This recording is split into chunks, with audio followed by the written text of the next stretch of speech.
Assalamualaikum warahmatullahi wabarakatuh. Dijawab.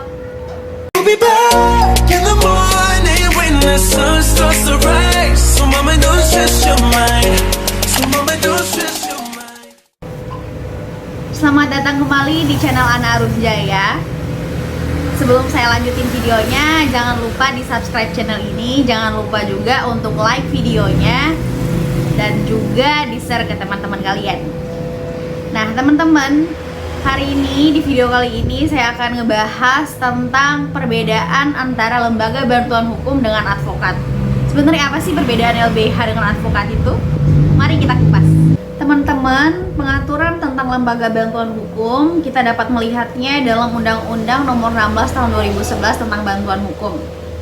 Jadi LBH atau lembaga bantuan hukum ini adalah salah satu pemberi bantuan hukum, di mana sudah diatur dalam Undang-Undang Nomor 16 Tahun 2011 dalam pasal 1 ayat 3 yang berbunyi bahwa pemberi bantuan hukum adalah lembaga bantuan hukum atau organisasi kemasyarakatan yang memberikan layanan bantuan hukum. Nah, kemudian layanan bantuan hukum ini adalah layanan jasa hukum yang diberikan oleh pemberi bantuan hukum secara cuma-cuma kepada penerima bantuan hukum. Lalu siapakah penerima bantuan hukum ini? Nah, penerima bantuan hukum ini adalah setiap orang atau kelompok orang miskin atau tidak mampu, yang tidak mampu dalam memenuhi hak dasarnya, yakni hak pangan, sandang, papan, kemudian kesehatan, perumahan, berusaha ataupun pekerjaan. Nah, masyarakat atau setiap orang atau kelompok orang yang tidak mampu ini dapat meminta layanan bantuan hukum kepada salah satu lembaga bantuan hukum di daerahnya, dan salah satu syaratnya adalah surat keterangan tidak mampu dari kelurahan atau desanya.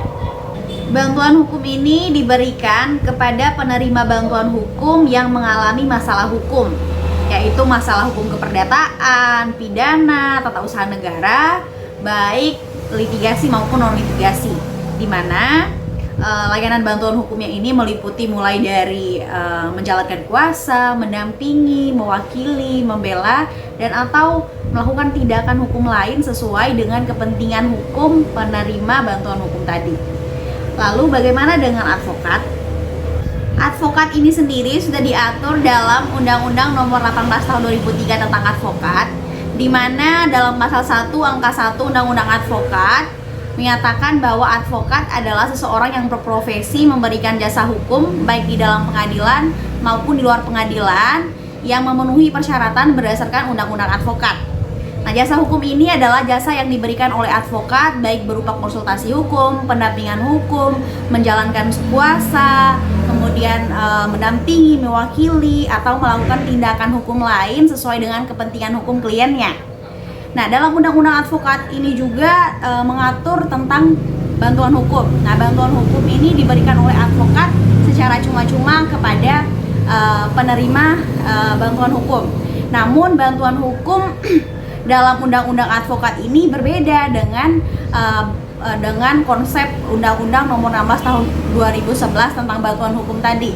Jika dalam Undang-Undang bantuan hukum itu ketika memenuhi persyaratan, maka penerima bantuan hukum dapat secara cuma-cuma memperoleh bantuan hukum dari pemberi bantuan hukum. Maka dalam Undang-Undang advokat ini tidak semua kasus atau tidak semua perkara yang ditangani oleh advokat itu gratis atau cuma-cuma, karena advokat ini berhak untuk menerima honorarium dari kliennya.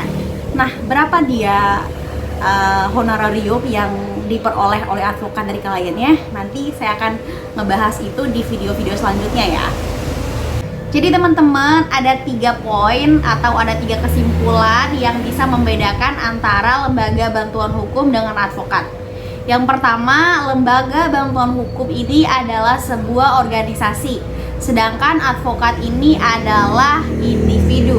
Yang kedua, lembaga bantuan hukum atau LBH dapat melakukan rekrutmen terhadap advokat atau dalam lembaganya bisa terdiri dari 1, 2, atau beberapa advokat. Sementara tidak semua advokat itu tergabung dalam sebuah lembaga bantuan hukum atau LBH. Dan yang ketiga adalah advokat dapat menerima honorarium atas jasa hukum yang diberikannya kepada kliennya. Sementara lembaga bantuan hukum memberikan jasa hukum kepada penerima bantuan hukum itu secara cuma-cuma. Jadi itu dia, ada 3 poin yang bisa saya sharing.